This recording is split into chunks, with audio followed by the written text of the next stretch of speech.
possibility. This leads to the most surreal episode of the story, again, according to Carlos Allende. In a waterfront tavern, a group of sailors from the Eldridge are drinking.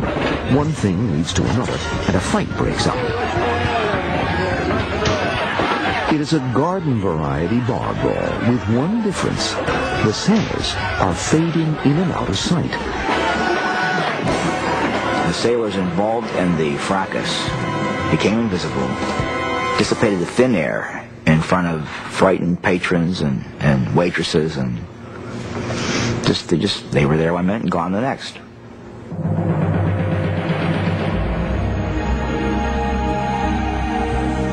Faced with these bizarre after effects and the carnage aboard the Eldridge, the Navy, it is said, deep sixes the whole operation. The scientific team is dissolved, further experiments canceled. The Eldridge's logs are said to be altered to show that she was never in Philadelphia Naval Yard. Witnesses are forced to sign draconian oaths of secrecy. And so closes the Navy's World War II experiment in invisibility and teleportation. Project Rainbow, as it is called, is canceled. Classified, as some say, beyond top secret. But as legend has it, the Navy hasn't sunk the experiment quite deeply enough. A shadowy figure would slip through all their elaborate security precautions to tell the tale of the Philadelphia experiment.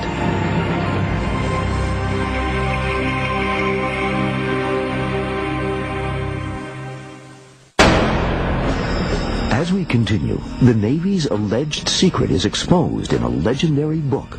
Just one revelation among many. These three writers solved all the mysteries of the universe.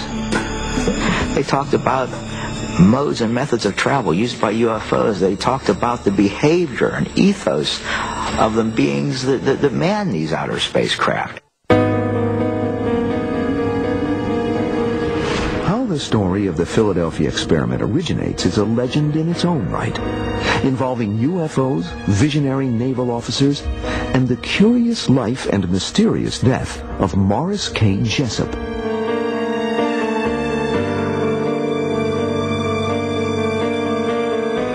Jessup is a scientist and author, one of the early investigators into the paranormal. He was always curious about unexplained things, and he always thought that science should take a look at the exceptions and the erratics, I think he used to call them, the things that didn't fit the theories. In 1955, he publishes The Case for the UFO. The book is a brave attempt to legitimize a subject that has already been corrupted by pulp magazines and B-movies.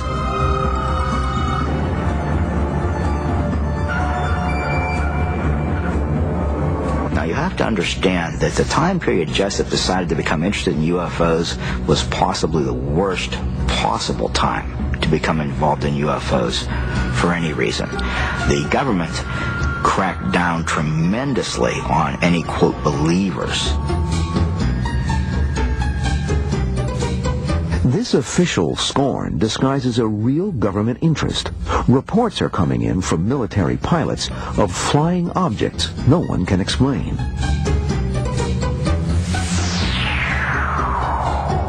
I had a man working for me, a lieutenant by the name of Bill Ditch, who was one of our real bright ones. He was by himself, and he said he looked off to the side, and he said there was something flying formation on him.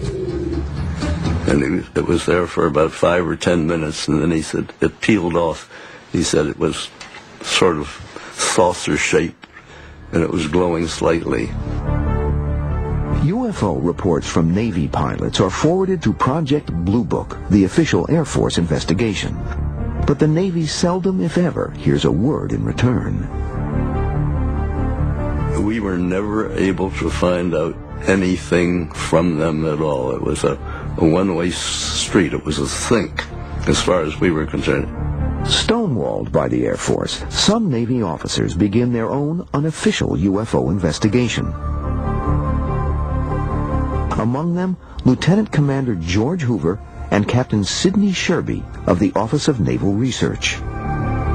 One day in 1955, a mysterious item arrives at ONR headquarters that piques the officers' interest. It comes in a plain manila envelope with a cryptic greeting. There was no return address on it. The post office stamp was Seminole, Texas. And on the back side of it, the handwriting was scrawled, "Happy Easter." Inside the envelope, a paperback copy of Morris K. Jessup's The Case for the UFO. Its margins are filled with comments in 3 different colors of ink, and apparently 3 different kinds of handwriting. The way these people talked, and if you read the comments that were scribbled into the book, they were talking about being someplace off the surface of the earth. Aliens, if you want to call them that. These 3 writers solved all the mysteries of the universe. I mean, they talked about modes and methods of travel used by UFOs. They talked about the behavior and ethos of the beings that man these outer spacecraft. The writers also claim knowledge of a top-secret project during World War II to make a warship disappear. U.S. Navy's Force Field Experiments 1943 October, the book reads, produced invisibility of ship and crew. Fearsome results so terrifying. Fortunately, halt further research. It is the first mention of what's come to be known as the Philadelphia Experiment, the birth of a legend.